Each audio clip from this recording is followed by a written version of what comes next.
Please welcome longtime friend of Michael W. Smith, actor James Caviezel.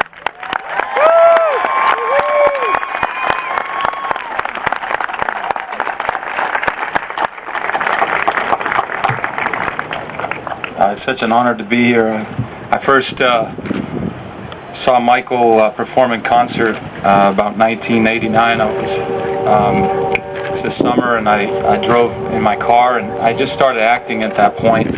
I wasn't any good, but I went and I saw him perform, and there were a few songs up there. One in particular, "Missed the Way," had a profound effect on me.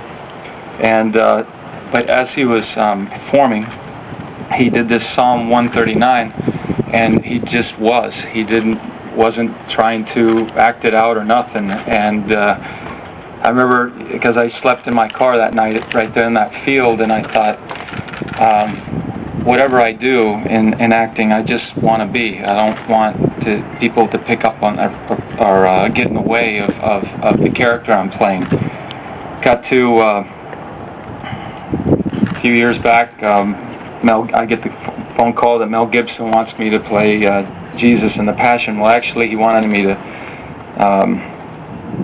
It was for a surfing movie, and it was on the premise of that. And Mel smokes a lot, and he smokes like most of you drink water, and so he was really nervous. And after a few minutes of talking with him, we weren't talking less about surfing and more about passion movies. And I said, "You want me to play Jesus, don't you?" And he says, "Yeah." He wouldn't look at me. And the next day, he called me at home. Now, I know the guy is Mel Gibson. I don't know him as Mel, so he called me. He says, "Hey, Jim, it's Mel." I said, "Mel who?" I was taking the garbage out. And he says, "I don't know, Mel Brooks." And he said, "Do you really want to play this Jesus guy?" And I said, "Oh, my God." He said, "What?" I said, "I just realized my initials are JC, and I'm 33 years old." And he said, "God, you're freaking me out." From that point on, we were the film was only supposed to last maybe 12 weeks, and it ended up going on for 5.5 months, 6 months, and my call times were from 2 in the morning till 10, and in the most awkward position for them to apply the makeup. And when we went out, we called it Mel Hell. I'd get on this cross and I would just freeze. But day after day, I was averaging about 2 hours of sleep every night for about a 4-week period. And I got pneumonia, and I also separated my shoulder. And when you're up there on the cross, you start to asphyxiate. And I was in bad shape. This doctor put a stethoscope on my heart. He said, "Mel, he's in bad shape." And during that time, at the end of the film, you see it. My body's, blue. And this Ken Duncan, the still photographer, walks over and puts a ladder up, and he takes these headphones, and I can't move my arm. And he puts these headphones on me. It's actually kind of funny seeing Jesus up there with a CD player. But it was a song he put in there. It was called "Above All," and this song was what I was doing. And at that moment, I was so overwhelmed that even the heaters would not work, because I was on a 1,000-foot cliff, and the wind would diffuse the heaters.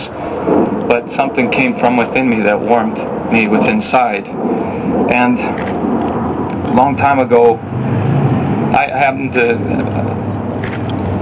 I heard this saying that evil is powerless if the good are unafraid. And everything that he's ever done, and everything I've ever been drawn to, has always been the truth. And some people believe it, and I do. The truth sets you free. And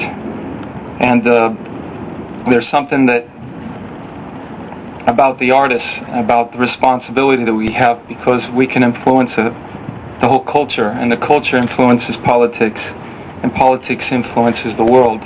So I believe it comes down to some just simple songs, and those songs, they're so powerful, the real ones last forever, and they will always endure the test of time. And Michael W. Smith, you'll always endure the test of time, because what comes from you is the truth. Your truth is represented in your family every day.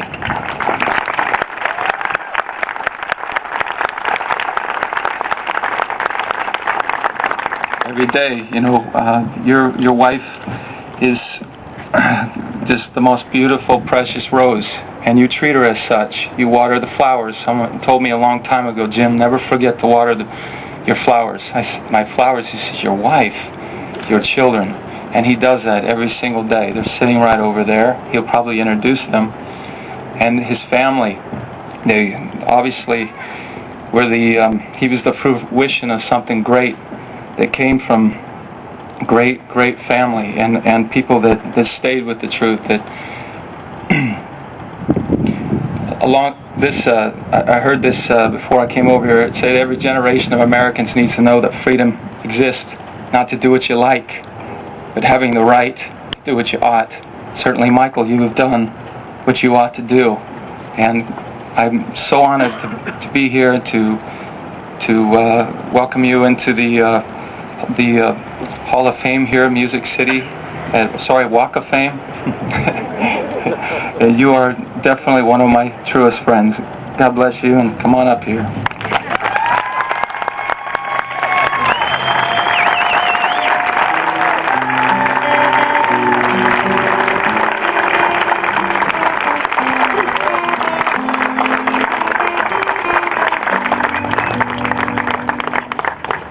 Thank you, Jim. I feel way too young to be able to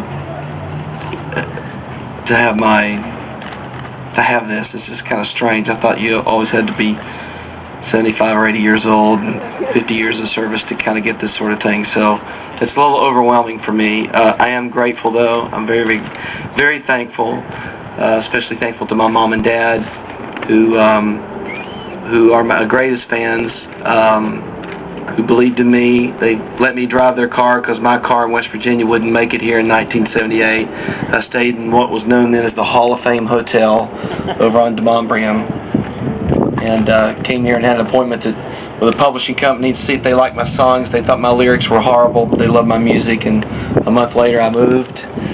I've been here ever since. I love this town. I talk about Nashville everywhere I go. It's changed a lot, and it truly is a great place to raise a family. I wouldn't be standing up here today if it hadn't been also for my wife, who, just like John's wife, I met her here as well, a Nashville native. We've been married 25 years. I have 5 beautiful children who have just changed my life.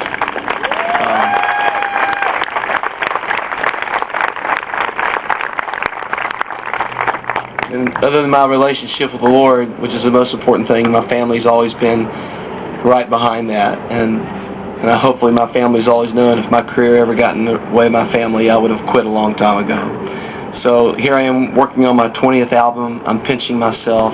I'm blessed beyond measure. I'm a grateful man. I don't deserve it. So I just thank the Lord for what He's done for me. And thank you for this honor. I appreciate it. God bless.